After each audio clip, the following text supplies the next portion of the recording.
Buenas noches, le damos la bienvenida a este nuevo y último encuentro virtual denominado Epidemiología en las enfermedades infecciosas, organizado por la Facultad de Ciencias de la Salud de la Universidad Católica de Santa Fe.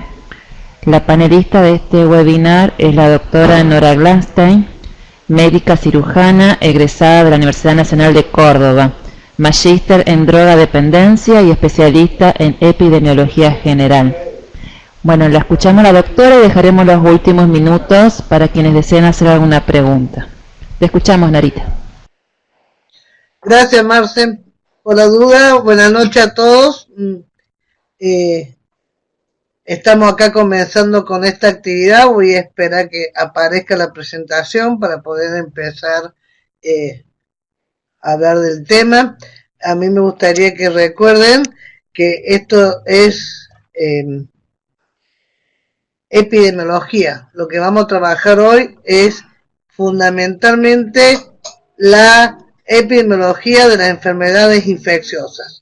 Y vamos a ver algunos contenidos puntuales como son los conceptos de enfermedad infecciosa muy rápido, pero lo tenemos que presentar, la enfermedad infecciosa y las transmisibles, las cadenas epidemiológicas y su importancia, las definiciones de casos y definiciones poblacionales, las acciones epidemiológicas y la vigilancia de las enfermedades transmisibles. Yo voy a tratar de ser lo más clara que pueda. Eso no implica de que al último me puedan preguntar todo lo que quieran y lo podamos charlar tranquilamente. Vamos comenzando con qué son las enfermedades infecciosas. Es aquella producida por un agente infeccioso, por sus productos tóxicos. Recuerden que muchas patologías en realidad no es tan grave la acción del agente, sino los productos tóxicos, es decir, las toxinas de la bacteria. Estoy pensando, por ejemplo, en el síndrome urémico hemolítico, ¿no?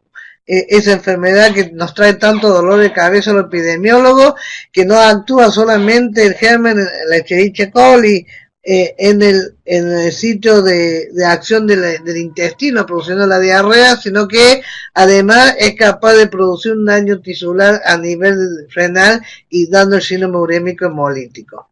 Por lo tanto, debemos tener claro que no es solamente el agente, sino también su producto tóxico.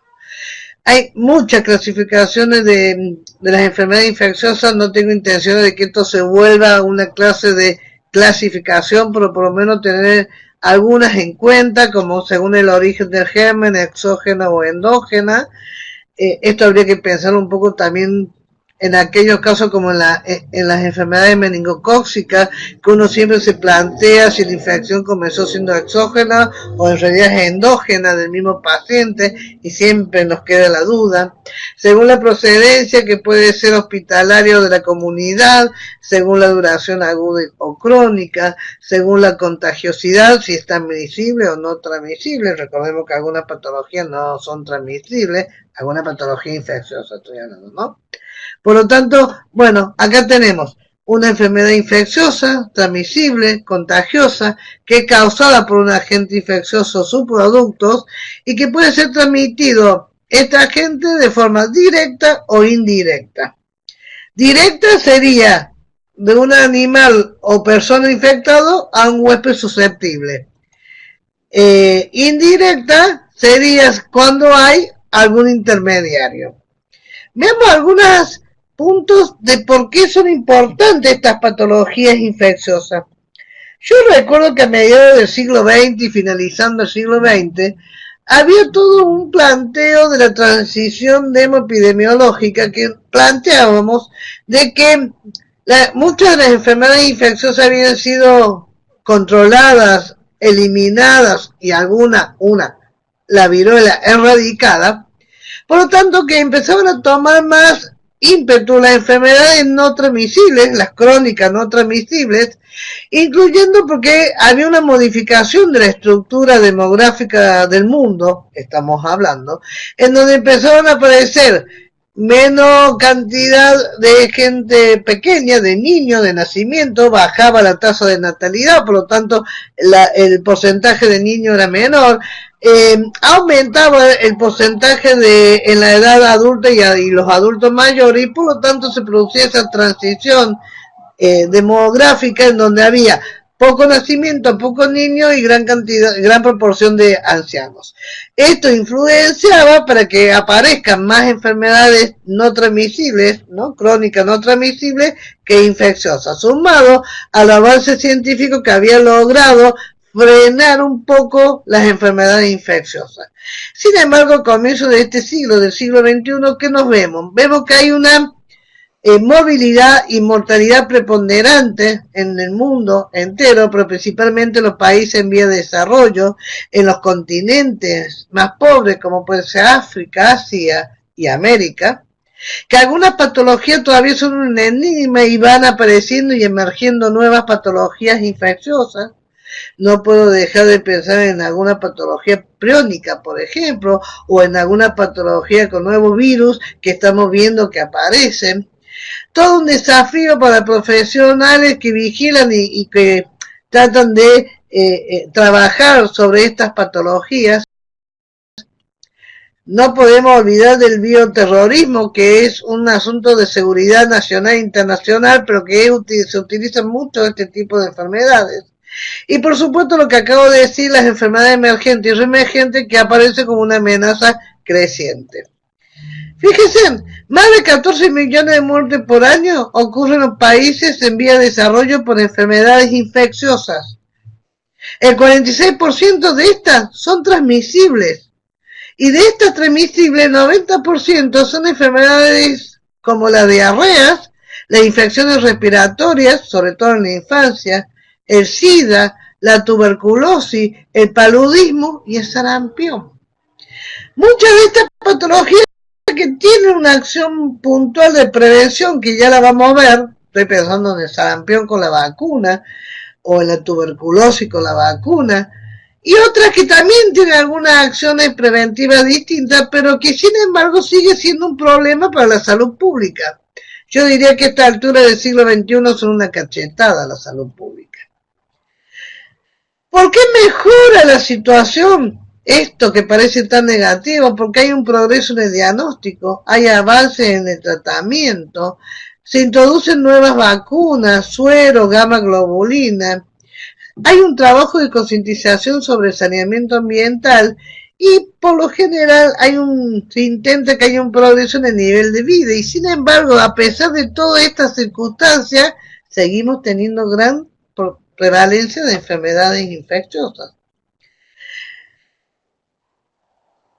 Salud pública tuvo algunos triunfos, la epidemiología tuvo algunos triunfos, no puedo dejar de pensar en la viruela, enfermedad erradicada, pero sin embargo, a pesar de estos triunfos, hay algunas situaciones no gratas que estamos viviendo, como por ejemplo la reemergencia del sarampión. Siglo XXI se están muriendo niños en el mundo por sarampión. Entonces esto lo tenemos que tener claro. Vamos a ver algunos conceptos básicos. Ante la exposición de un agente, el que fuere, que es la proximidad o el contacto, ¿no?, de una persona con un agente, lo que ocurre es... Uy, ¿qué pasó? Uy, hice lío. Ahí está. Gracias, Marcela. Lo que ocurre es una contaminación que puede llevar a una colonización. La contaminación es la presencia de agentes infecciosos vivos en objetos, alimentos, tejidos, superficies, que lleva a una colonización que es la presencia del agente superficie del huésped, pero que no produce ninguna respuesta tisular ni mucho menos inmunitaria. Es decir, que no hay una agresión a la célula ni produce una reacción antígeno o anticuerpo. Esto lleva a pensar en la flora normal, que es esta relación simbiótica, ¿no?, de los agentes que están en la piel, por ejemplo, en el aparato digestivo, y que nos están colonizando y que nos protegen de otros agentes patógenos que por antagonismo nos están cuidando. Pero esta colonización puede llevar a una invasión, y la invasión ya sí produce respuesta tisular y sí ya produce respuesta inmunitaria. Entonces, no es que de entrada se produce una infección o una enfermedad, sino que tenemos una secuencia que lo tenemos que tener claro, sobre todo si queremos hacer acciones de prevención. Tampoco es lo mismo hablar de infección que de infestación. Infección es la presencia de un microorganismo, virus, bacteria, hongo, parásito, bueno, sí, también parásito, protozoo, que ingresando al organismo, invade el organismo, multiplica en el organismo y que produce una interacción como antígeno con el sistema inmunológico y crea los anticuerpos. Eso es la infección. Mientras que la infestación es la presencia de un macroparásito que no invade, no produce invasión ni se mete dentro del organismo y por lo tanto no produce una reacción inmunológica. Eso es infestación. No es lo mismo hablar de infección que de infestación. Ahora bien, nosotros lo que vamos a buscar son indudablemente los síndromes y las enfermedades, entendiendo por síndrome el conjunto de manifestaciones clínicas conformadas por signos y síntomas. Síntomas es lo subjetivo, lo que el individuo siente y nos cuenta. Los signos es lo que buscamos, ¿no? Los signos que busca el profesional para poder así determinar el síndrome o la enfermedad. Entendiendo por enfermedad aquel síndrome que podemos determinar la causa etiológica, la definimos y la conocemos perfectamente. Eso es el diagnóstico, muy importante para la clínica y para la epidemiología también, y es un diagnóstico en este caso de enfermedad infecciosa.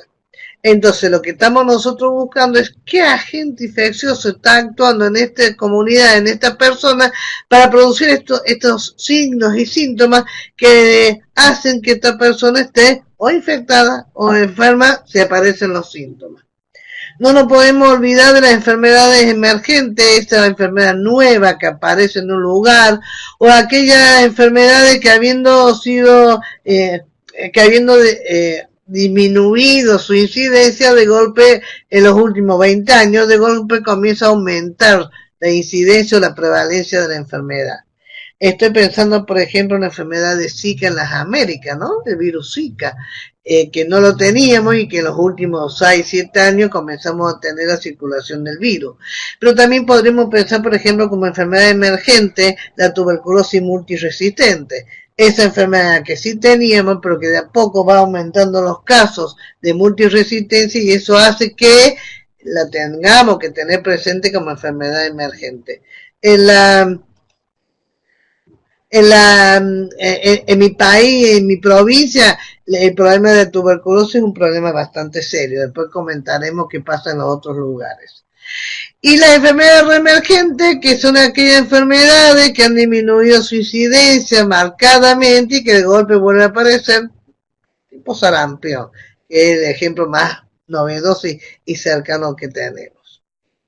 Las enfermedades transmisibles, entonces, son aquellas enfermedades infecciosas que a través de un conjunto de manifestaciones clínicas producidas por la infección, invade y se multiplica dentro de un huésped y eso hace que esta multiplicación e invasión celular se produzca la manifestaciones clínicas, ahí tenemos las enfermedades infecciosas.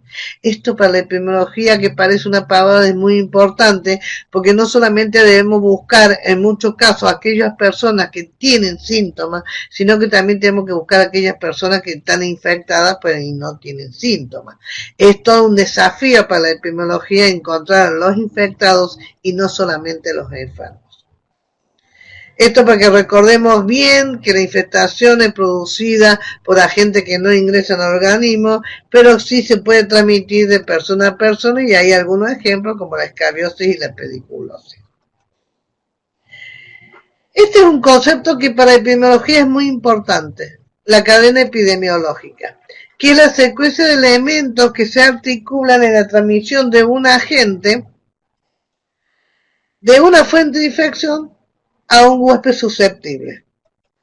Esto que parece tan sencillo como es un globito que dice agente que va de una fuente de infección a un huésped, en realidad fisiológicamente, biológicamente, no es tan fácil, tiene sus complicaciones y la vamos a ver enseguida. Esto es la cadena epidemiológica. Esto es la cadena epidemiológica. Es la secuencia que va ocurriendo en una patología con un agente específico para que se produzca la infección o se produzca la enfermedad. Tenemos el agente causal, tenemos reservorio, que ya vamos a ver cada uno, por supuesto, tenemos la puerta de salida, el mecanismo de transmisión, la puerta de entrada y el huésped susceptible. Mire que es un círculo con flecha que va en un sentido, pero que no se acaba nunca, que permanentemente puede producirse esta cadena epidemiológica. ¿Cuál es la importancia de la cadena epidemiológica? Que si la podemos determinar para cada una patología, infecciosa no, en este caso estamos hablando de enfermedad infecciosa, podemos determinar la cadena epidemiológica, podemos determinar cuáles son las posibles acciones de prevención o de control que podemos realizar en cada una de las patologías. Y ya vamos a ver algunos ejemplos. Pero es tan importante de la epidemiología entender la cadena epidemiológica de cada patología que la hace fundamental cuando uno piensa en las acciones de prevención. Los agentes causales, esto lo vamos a pasar un poco más rápido, era solamente para tener en cuenta la característica que puede tener un agente, virus, bacteria, hongo, parásito, priones, la que fueran. La característica intrínseca de estos agentes, los infectólogos lo manejan mucho mejor que los epidemiólogos, y la tenemos Claudia acá, así que Claudia nos puede dar una mano en esto, en las características del agente causal. Tenemos las características intrínsecas, el comportamiento frente al medio, como la resistencia, la aptitud para su vehiculización, y el comportamiento en el huésped, contagiosidad, infectividad, virulencia, inmunogenicidad, patogenicidad. Todo parece lo mismo, pero no lo es en realidad, porque contagiosidad es la capacidad de pasar de un individuo a otro. La infectividad viene de la capacidad de infectar, y la virulencia es cuán grave es esa infección o esa enfermedad, la gravedad con que se presenta el cuadro. La inmunogenicidad habla de la presencia de anticuerpos contra este agente, y la patogenicidad no es nada más ni nada menos que la capacidad de producir enfermedades. Entonces, esto hay que tener en cuenta toda esta característica de los agentes para poder tenerlo claro. Miren esto. Tenemos la contagiosidad, que es la capacidad de extenderse o de propagarse. La infectividad es la capacidad de invadir y multiplicarse, y tenemos la dosis infectiva. ¿Cuánto es lo que se necesita para que se produzca una infección? ¿Por qué no pasa? Ahí está. La virulencia es la propiedad de cada agente mediante distintos mecanismos para producir la gravedad. La inmunogenicidad es la capacidad que provocan la respuesta inmune, ¿no? La respuesta de crear anticuerpos. Y la patogenicidad, como ya lo dije, es la capacidad de producir el daño tisular. Estas son las características de la agente que tenemos que ver desde la epidemiología. Con respecto al reservorio, este es un tema también muy importante, ya que el reservorio es el lugar donde la gente penetra, se mantiene, se reproduce, se multiplica, y a partir del cual puede pasar a otro reservorio. Tenemos reservorio humano, tenemos reservorio animal. Acá tenemos enfermedades zoonóticas, cuyo reservorio habitual son los animales y que pueden pasar al hombre accidentalmente. ¿Cómo puede ser este reservorio? Acá lo decimos, puede ser animal o puede ser humano, y el humano puede estar enfermo o infectado, y a su vez, según la duración, puede ser temporal o crónico. Esto es muy importante en la cadena epidemiológica. Si conocemos el reservorio natural de cada una de las patologías, podemos implementar muchas acciones de prevención. No debemos confundir reservorio con vector. Reservorio es donde la gente penetra, se mantiene, se reproduce y puede producir infección o enfermedad, y a partir de donde el agente puede ser transmitido a otro huésped susceptible. El vector no es un reservorio. El vector es aquel insecto invertebrado que a través de algún mecanismo traslada el agente de un lugar a otro. Las cucarachas, las moscas, son vectores mecánicos, porque sirven de avión solamente a la gente. Una cucaracha o una mosca se apoya sobre materia fecal, levanta con las patas y las alas materia fecal y toda la bacteria, virus y hongo que hay en la materia fecal, vuela o camina hacia otro sitio y donde se va apoyando va contaminando y va transmitiendo ese agente infeccioso. El otro vector que tenemos es el vector biológico.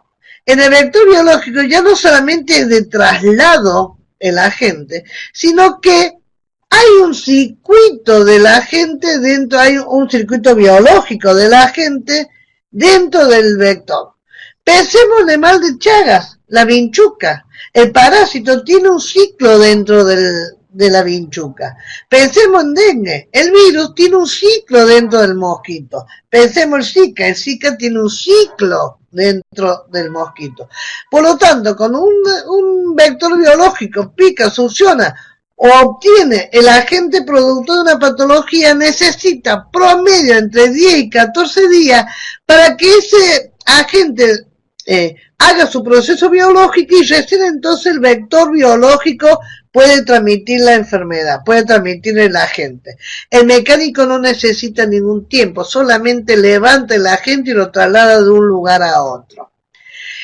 Y además existe otro vector que se llama fomites, que es un elemento inanimado en el cual se contamina y pasa de reservorio a reservorio pudiendo transmitirse el agente.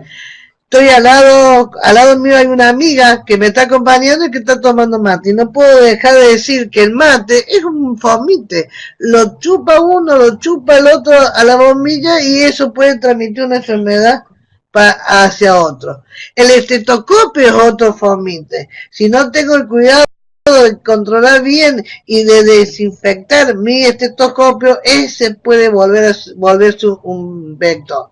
Estos son conceptos básicos de epidemiología que lo tenemos que tener claro porque debemos trabajar ya sea en vectores biológicos, en vectores mecánicos o en fomites. La puerta de salida, que es el tercer punto de la cadena epidemiológica, puede ser igual la puerta de entrada o no, dependiendo de la enfermedad y dependiendo de la gente y dependiendo de una serie de cosas.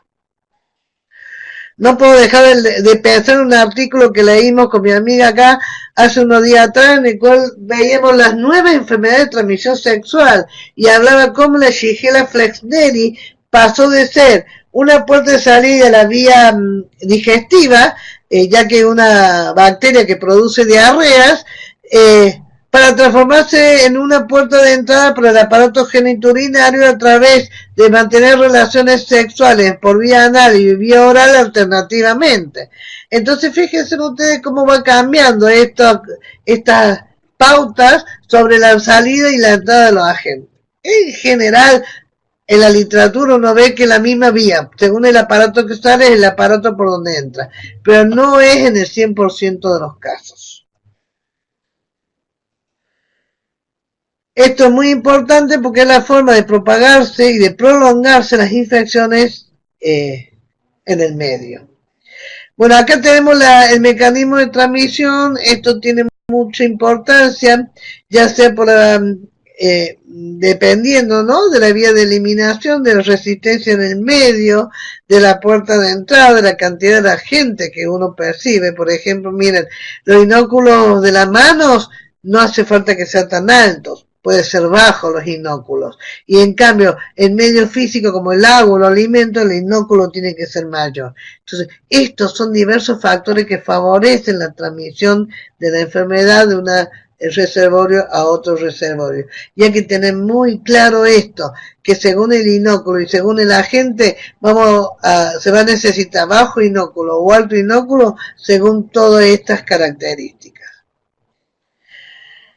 La transmisión puede ser directa, sin intermediario.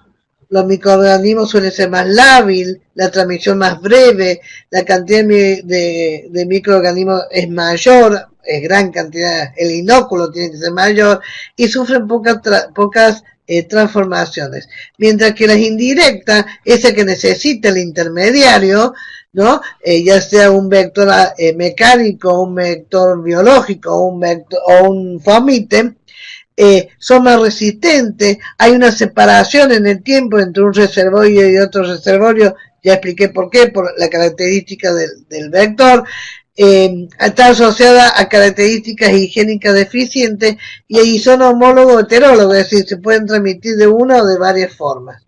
Así tenemos ese eslabón intermedio. Ejemplos de transmisión directa, acá le pusimos, por ejemplo, por contacto a la piel, la transmisión sexual en el interparto, las mordeduras, sobre todo por las secreciones salivares, las transplacentarias, no podemos dejar de hablar del HIV, a través de la placenta, la transmisión aérea, la exposición directa a tejidos susceptibles. Y acá tenemos la indirecta, a través del polvo, del aire, los vehículos como los alimentos, el agua, el suelo y también los artrópodos, ¿no? Estos vectores mecánicos o biológicos. La puerta de entrada ya dijimos que es por donde entra la gente y que muchas veces coincide con la puerta de salida y otras veces no coincide con la puerta de salida.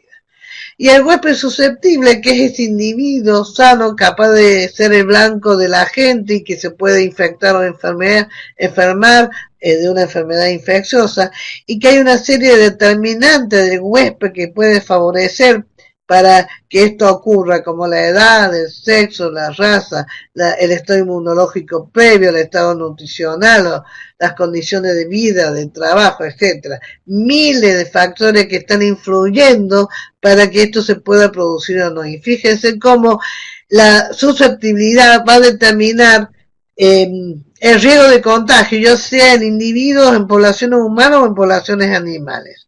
La susceptibilidad es lo que tenemos que tener siempre a la vista para saber si tengo una población que está susceptible o no, una población que tiene baja su porcentaje de vacunados, por ejemplo, o que no tienen las necesidades básicas satisfechas, y que todo esto puede llevar a que aparezcan enfermedades infecciosas. Es muy importante tener en cuenta toda esta característica cuando uno trabaja con enfermedades infecciosas. La reacción de un individuo, de un huésped ante una infección es muy variable. La entrada de un agente en un individuo puede seguir diferentes caminos, pero seguro que está determinada por el tipo de agente, por la forma de transmisión y por la inmunidad, ¿sí? Ya sea natural o artificial a través de vacunas. Estas tres características son fundamentales en la susceptibilidad de huésped cuando uno trabaja de la epidemiología y piensa en la forma de prevención. Algunas definiciones clásicas que tenemos que tener claro. Cuando uno trabaja en un brote o cuando uno trabaja en terreno y quiere determinar cuáles son los casos índices, cuál es el caso primario, cuáles son los casos secundarios, y vamos a ver que aparece uno más coprimario, ya lo vamos a ver. Tenemos que tener claro el concepto. El caso índice es el caso que llame la atención al investigador. Puede o no coincidir con el primario, pero el caso índice es el que moviliza al investigador. Si yo estoy de guardia y veo una diarrea de un barrio, a los 15 minutos veo otra diarrea en el mismo barrio, a los 20 minutos veo una tercera diarrea de un mismo barrio, en algún momento voy a decir, pero ¿qué pasa en ese barrio? Entonces, ese paciente que nos hace pensar qué es lo que está pasando en estas circunstancias es el caso índice. El caso primario es el primer caso que ocurre en una situación puntual, como puede ser un brote o una epidemia. Es ese primer caso que desencadena toda la cadena posterior de casos, ya que los casos secundarios son los casos que aparecen después del primario, más allá del periodo de incubación. Si la patología tiene un periodo de incubación de 10 días, los casos secundarios aparecen a los 11, 12, 13, 14, 15 días. Y se supone que se contagiaron del caso primario, porque si aparecen después, indudablemente que el responsable es este caso primario. Pero además, están los casos coprimarios, que son aquellos casos que aparecen después del primario, pero dentro del periodo de incubación. Cuando todavía no terminó el periodo de incubación de la patología, y que se supone que estos casos primarios también se contagiaron de una misma fuente común que este primer caso. Espero haber sido clara en la explicación, porque no es lo mismo trabajar con casos primarios, con casos coprimarios y con casos secundarios.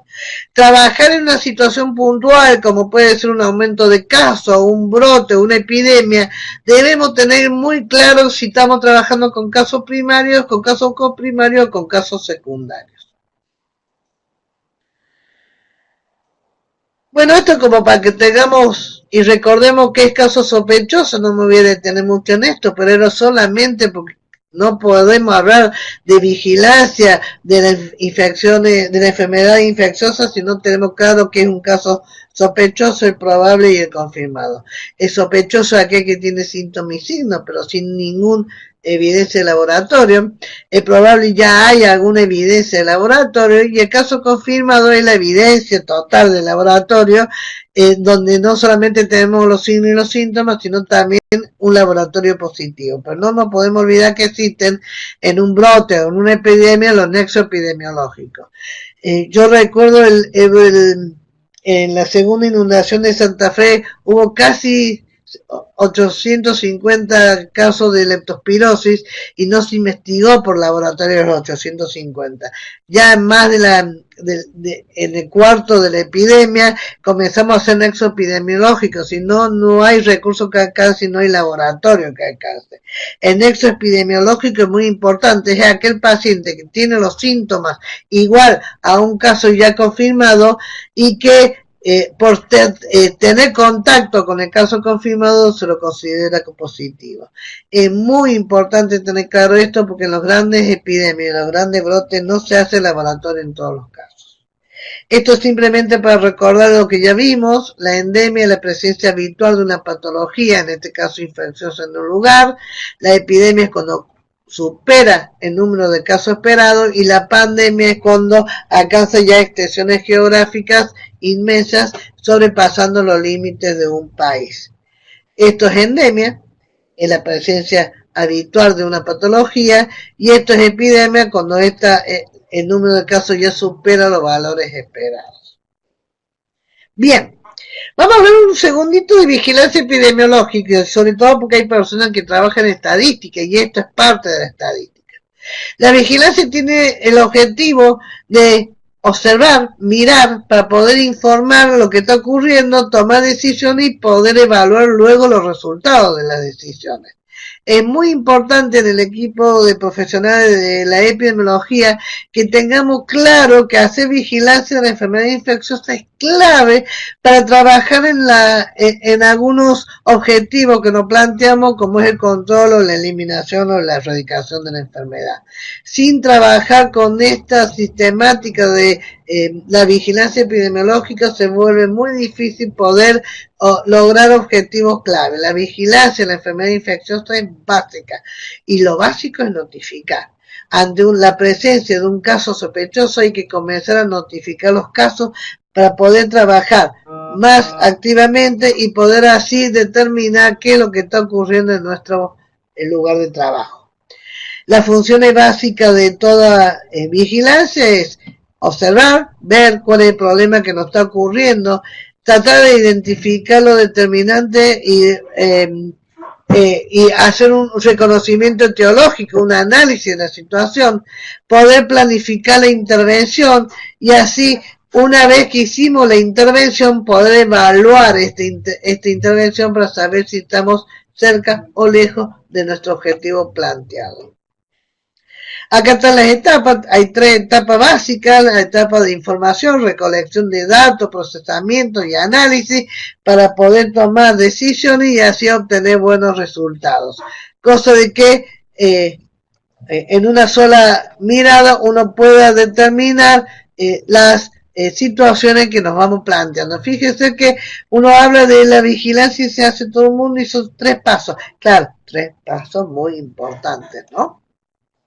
Fíjense, en mi país la enfermedad de notificación obligatoria está dividida en enfermedad de notificación individual e inmediata ante un caso, la notificación individual semanal y la notificación grupal.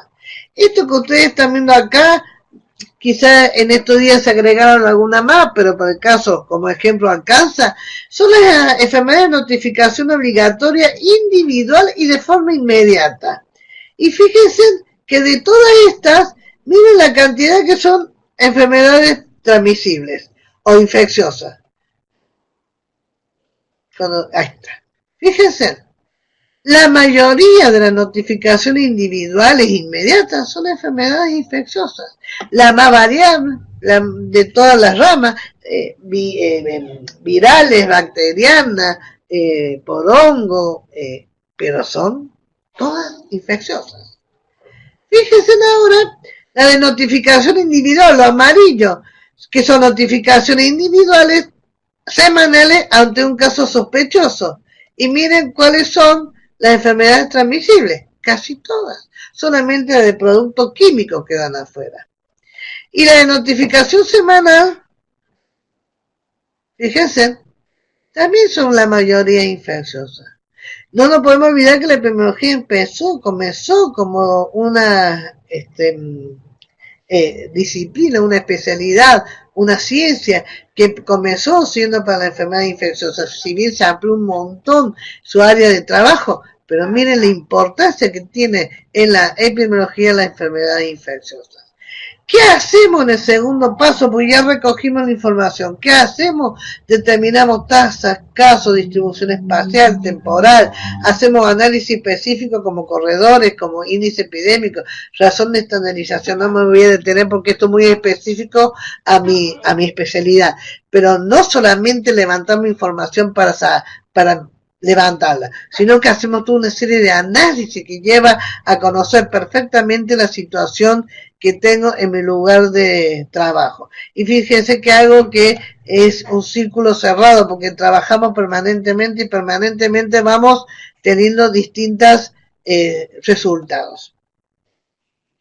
Esto lo puse solamente como un resumen para que se recuerden que cuando trabajamos en la propagación de enfermedades es importante tener en cuenta una serie de características como son el agente, la fuente, la transmisión, la puerta de salida, la puerta de entrada y el huésped potencial. Y esto lo da perfectamente el Instituto Jara, ¿no? ¿Qué hacemos cuando tenemos ya un diagnóstico de lo que nos está pasando? Podemos hacer medidas de control o podemos hacer medidas de prevención. No son lo mismo y no son iguales. Las medidas de control se hacen durante la enfermedad, mientras que la medida de prevención es la que aplicamos antes del inicio de la enfermedad o ya hay comenzado la enfermedad, pero no en la evolución ya tardía de la enfermedad. Es más, se hace alguna medida de prevención se hace mucho antes de pensar en la enfermedad. Pensemos en vacunas, por ejemplo. Las medidas de control tiene desde la salud pública y desde la epidemiología 3 objetivos finales. Tenemos el objetivo de control, que se refiere a disminuir el número de casos que vamos teniendo de una patología X. Por ejemplo, yo tengo de una X patología durante el 2018 tuve 200 casos. Voy a hacer alguna medida de control, alguna medida preventiva, para que este año en vez de tener 200 tengo 100. Tengo casos todavía, pero menos. Eso se llama tener un objetivo de control. El objetivo, si me planteo de eliminación, yo me planteo eliminación cuando yo decido que de esa patología no voy a tener casos clínicos. Sé que circula el agente, sé que puedo encontrar el agente en muestras. Por ejemplo, no tengo poliomielitis en mi país. Sin embargo, si yo estudio materia fecal de niños menores de 14 años con síntomas de parálisis flácida, es posible que encuentre el virus. Por lo tanto, sé que circula el virus.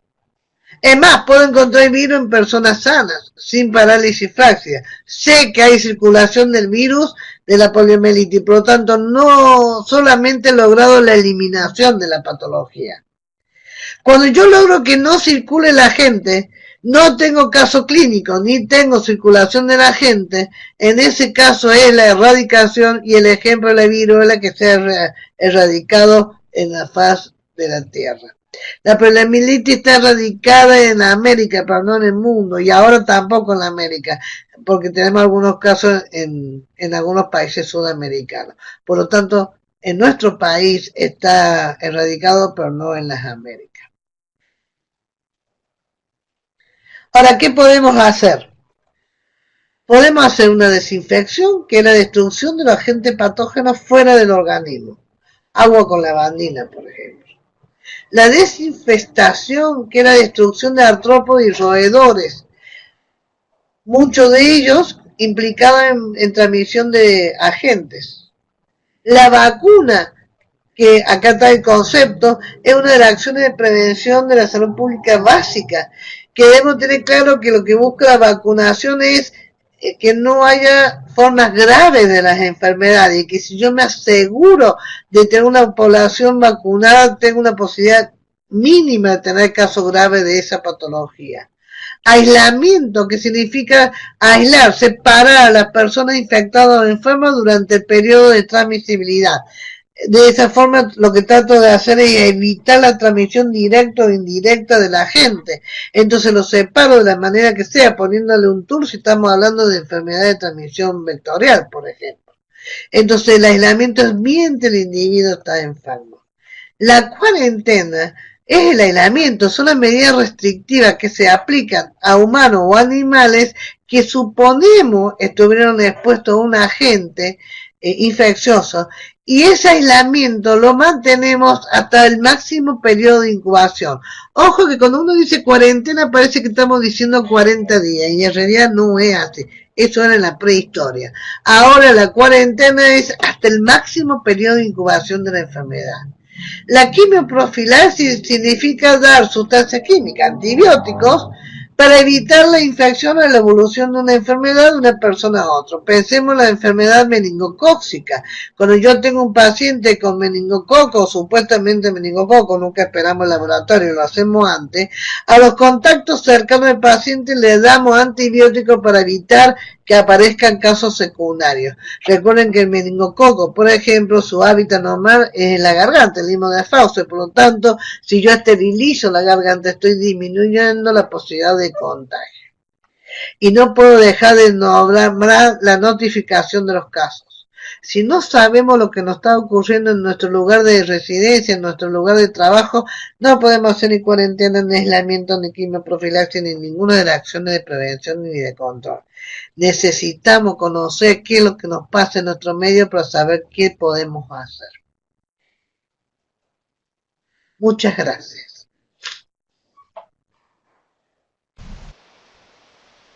Pasamos a la instancia de las preguntas, dudas o consultas. Quienes quieren elevarla, ¿te parece, Narita?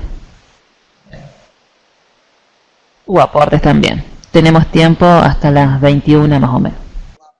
Sí, o aportes también, ¿no?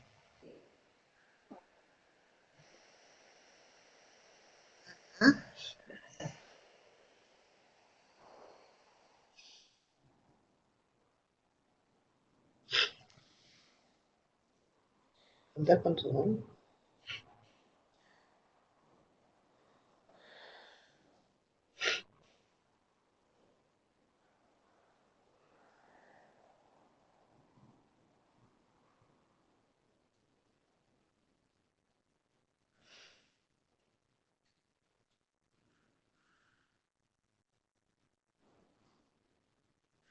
Y sí, Claudia, en esta nueva etapa de Hunter que hemos aprendido que se puede transmitir de persona a persona, hay que hacer aislamiento respiratorio. Aunque creamos que la transmisión fue por otra vía, si tenemos un caso de Hunter, lo recomendable ahora es hacer aislamiento respiratorio.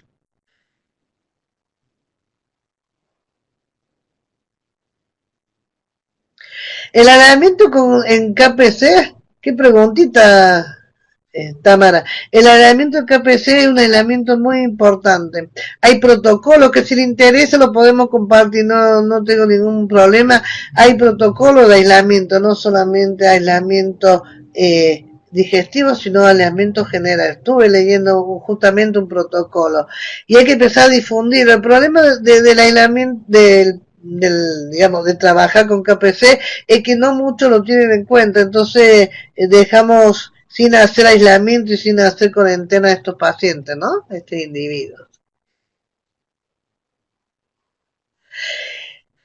Vos sabés, Claudia, que si yo tengo un paciente con Hanta que me demora en el diagnóstico y el personal de salud estuvo expuesto, yo haría aislamiento del personal de salud hasta descartar que no esté en un periodo de infección. Hemos tenido algunos colegas con situaciones de Hanta que tenemos que empezar a pensar que en aquí, bueno, punto número uno, hay que pensar cómo atendemos los pacientes y qué medidas de seguridad estamos tomando, ¿no? En este momento es una situación que debemos plantearnos sobre cuáles medidas de bioseguridad estamos implementando nosotros.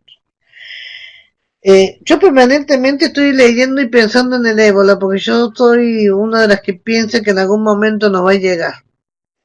Y no tenemos todavía conciencia del tema y no tenemos conciencia de los mecanismos y de las acciones de bioseguridad que tenemos que tomar. Lo mismo te diría con el Hanta, ¿no?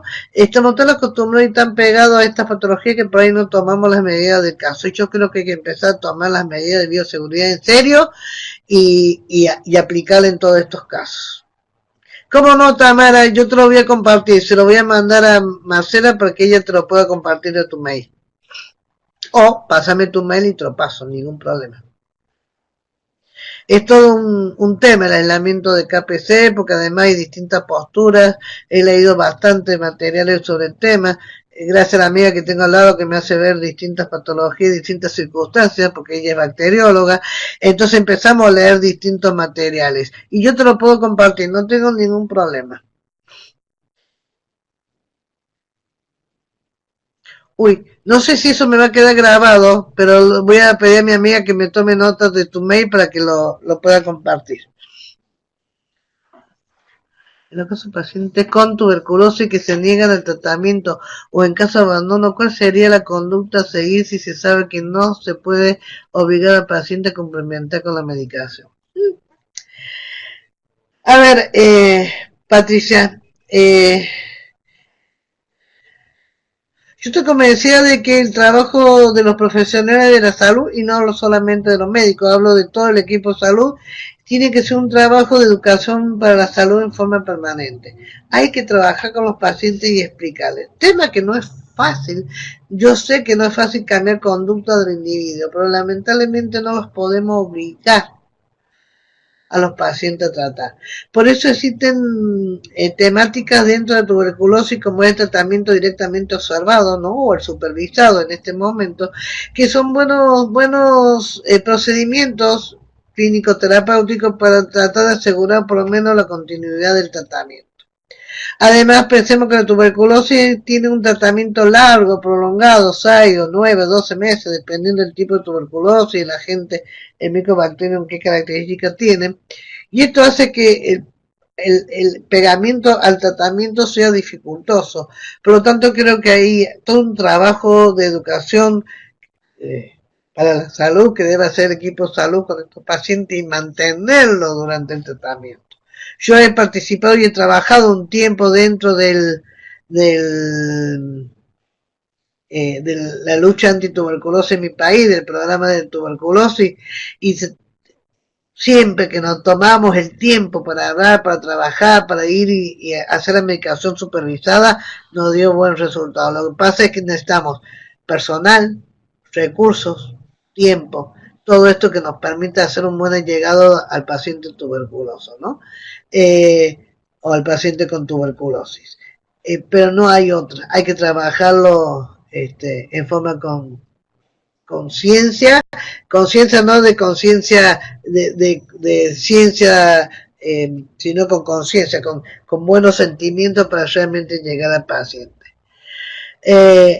Claro, el antibiótico de acción para la profilaxis depende de la bacteria y depende de una serie de circunstancias. Cada bacteria y cada patología tiene su antibiótico de elección. Nosotros, por ejemplo, acá en Córdoba, en Argentina, nosotros trabajamos con quimioprofilaxis de la meningita meningococo, de las meningococcemias, de la enfermedad meningococo, llámalo como te guste más, con un antibiótico de elección primaria, que es la rifampicina. Todavía no pasamos segunda ni en tercera línea, porque todavía la rifampicina no da resultados. Entonces elegimos el antibiótico para hacer un buen la buena quimioprofilaxis con estos antibióticos que sabemos que están dando resultados, sin elegir generaciones muy superiores. En las áreas de UTI, cómo se realiza el aislamiento en un paciente. Es aislamiento respiratorio, básicamente, ¿no? Esto es una enfermedad que la principal vía de transmisión es la vía aérea, por lo tanto debemos hacer un aislamiento respiratorio. No tengo experiencia de la quimioprofilaxis viral en realidad, más te diría, Claudia, que hacemos quimioprofilaxis en la patología viral cuando están sobreinfectadas, pero no, yo no tengo experiencia de hacer mucha quimioprofilaxis en la viral. Hay que pensar en el HIV, ¿no? Y eso lo manejan mejor ustedes, los infectólogos, que nosotros los epidemiólogos. Deberíamos trabajar más en conjunto.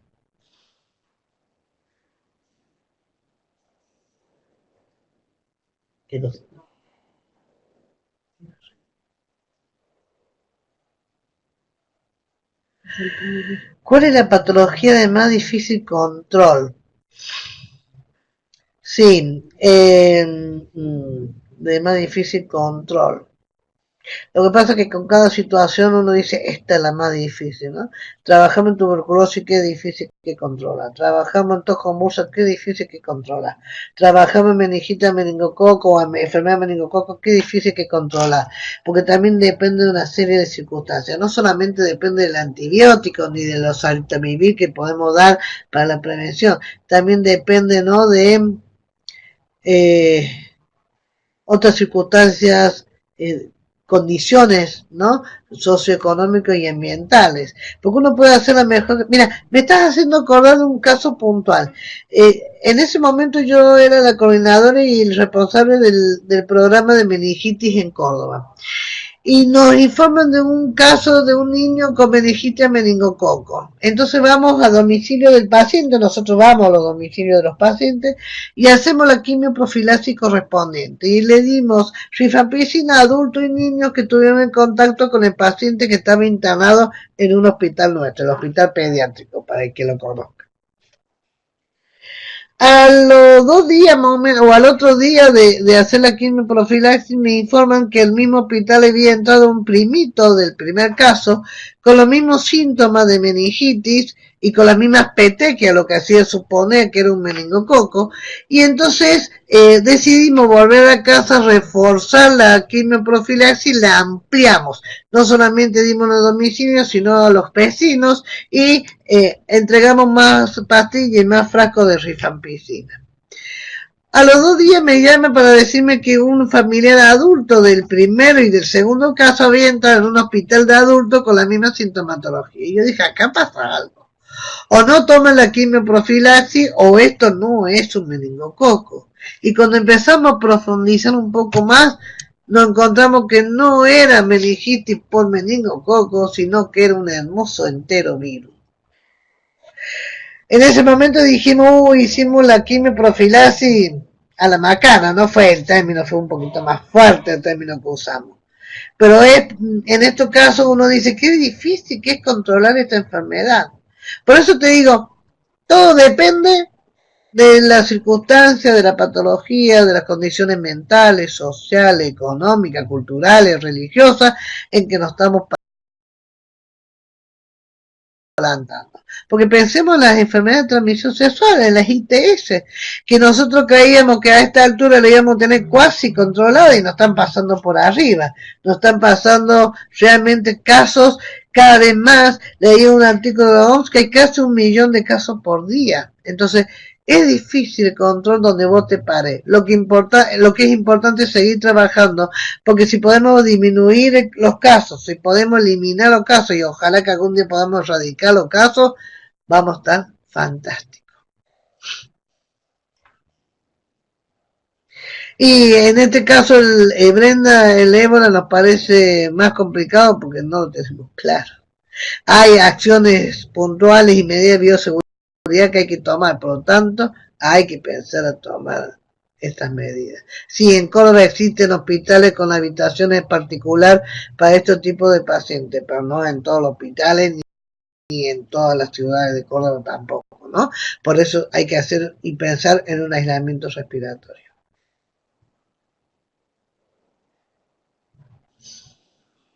¿Me tomaste nota de la etiqueta? Sí.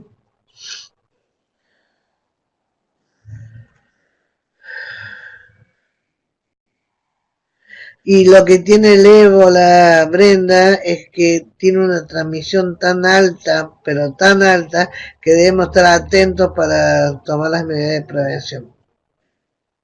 Por eso es que siempre uno, ¿no?, lo mira y trata de que... Muchas gracias, Tamara.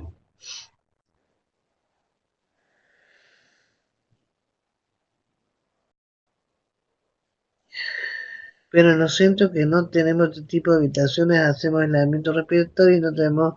Bueno, justamente, Lauri, eso es lo que estaba diciendo, que no en todos los lugares hay, pero sí podemos hacer aislamiento respiratorio. ¿Están ustedes vigilando los casos de Guillain-Barré? Sí, nosotros estamos vigilando, Claudio, lo de Guillain-Barré, no solamente lo de Perú, estamos vigilando lo de Guillain-Barré hace años que hacemos vigilancia de Guillain-Barré, porque estamos dentro del programa de erradicación de la poliomielitis, y la erradicación de la poliomielitis, una de las cosas que plantea es que tenés que estudiar todos los casos de parálisis flácida, incluyendo el Guillain-Barré, para descartar que sea una polio.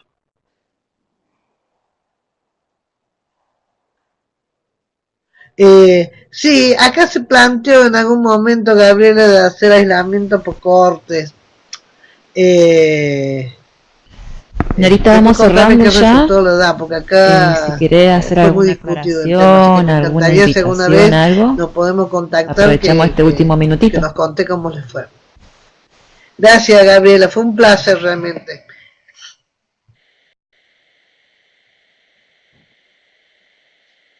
Como quieras.